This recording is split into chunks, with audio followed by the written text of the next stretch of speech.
श्रीकृष्णासारखा जोडीदार मिळावा अशी अपेक्षा असलेल्या मुलीची ही कविता आहे.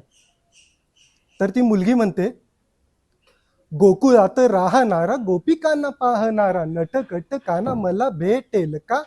बासरीच्या तालावर राधिकेच्या गालावर स्मित हास्य आणणारा भेटेल का?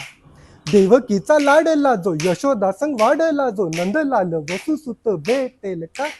मदतीला धावणारा पांचालीला पावणारा सखा सारथी भेटेल का? यमुनेच्या तीरावरचा कालियाच्या शिरावरचा कालिया दमन मला भेटेल का? धर्मनीती न्याय जो गीतेचा अध्याय जो नारायण हरी मला भेटेल का? कबीराच्या दोहितला ज्ञानोबाच्या ओवितला मधुसूदन केशव भेटेल का? मीराईच्या रागातला रुक्मिणीच्या त्यागातला राधा रमण मला भेटेल का? राधा रमण मला भेटेल का?